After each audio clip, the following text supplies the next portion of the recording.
Welcome back. We are on lesson 219 in Course in Miracles. We are almost finished with this next review session, and we are reviewing I am not a body, I am free, for I am still as God created me. Reviewing lesson 199, I am not a body, I am free. I am God's son. Be still, my mind, and think a moment upon this, and then return to earth without confusion as to what my Father loves forever as his Son. I am not a body, I am free, for I am still as God created me. Let's move on to Tina Spalding's channelings. You are blessed beings indeed. I am that one that you know as Jesus. Your body is indeed the ego's greatest device to convince you that you are alone, that you are going to die, and that God does not love you. That is the use the body has been put to by the ego's thought system. Remember, the default setting here is separation, and your body is the testament to that separation. The proof the ego uses to convince you that you are fallible, frail, and temporary. In acknowledging that you are not a body, you are free from the constraints of a body. In that knowledge, you will begin to relax. With that knowledge, you will refrain from obsessing over the body, worshiping the body, and hating the body. All these things bring you suffering. All these things exacerbate the fear that the ego uses the body for. Now, this is not about denying the body in the sense of not feeling it well, of it not feeling well and not looking after it as the vehicle you drive around in.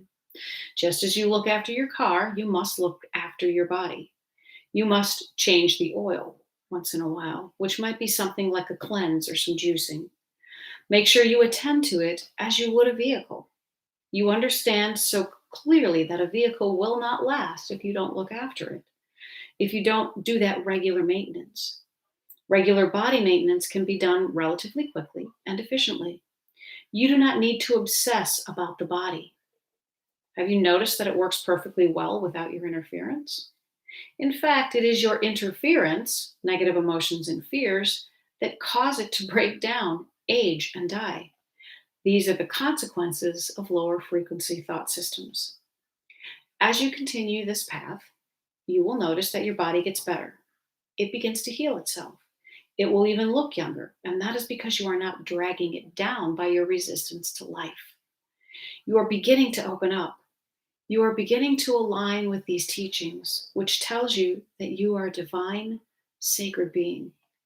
Even though you are in separation, have chosen to come into this place to chase your idols, you are still connected to the divine. You are made in the image of God. That means you are creative, you are loving, and you are an extension of love.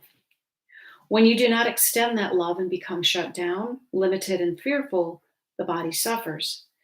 This suffering really gets your attention, so it is paradoxical to ask you to not focus on the body, and it will be particularly paradoxical for those of you who have body issues, sicknesses, pains, or injuries. Know that those things will heal themselves if you focus on love.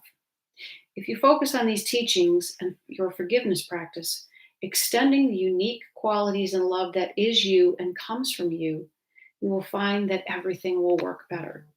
I am that one that you know as Jesus, and we will speak to you tomorrow. We are not our bodies.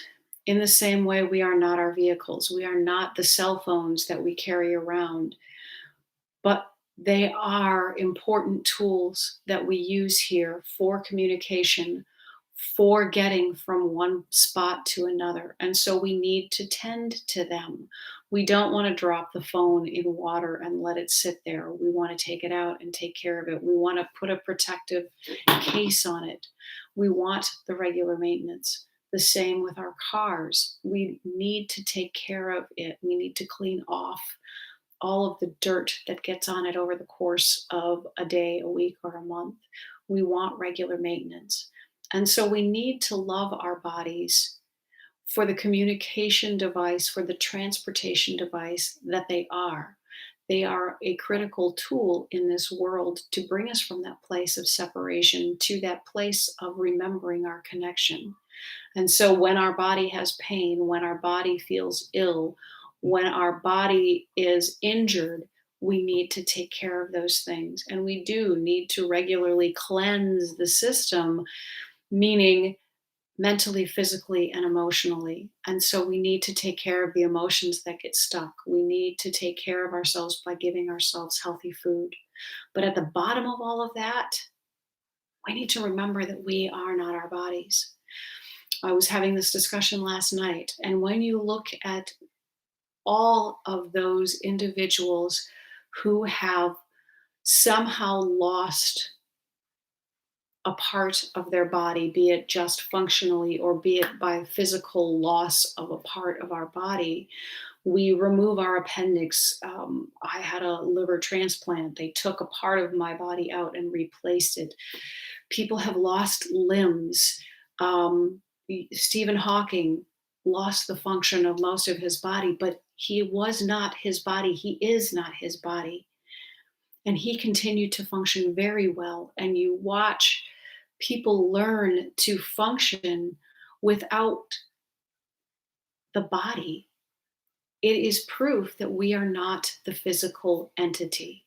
Because if a car didn't have the wheels, if the car didn't have the engine or parts of the engine, the car would not function.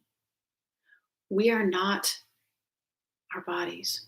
We are so, so much more. And so allow yourself to remember that and to focus on the fact that while we need to function in the physical world, we are so much more than the physical world. And the only thing we need to focus on is more and more love. And when we focus on love, we create love in this world, and love is reflected back to us in a material, in a physical way. Have a great day practicing with this, and I hope to see you again tomorrow. Bye.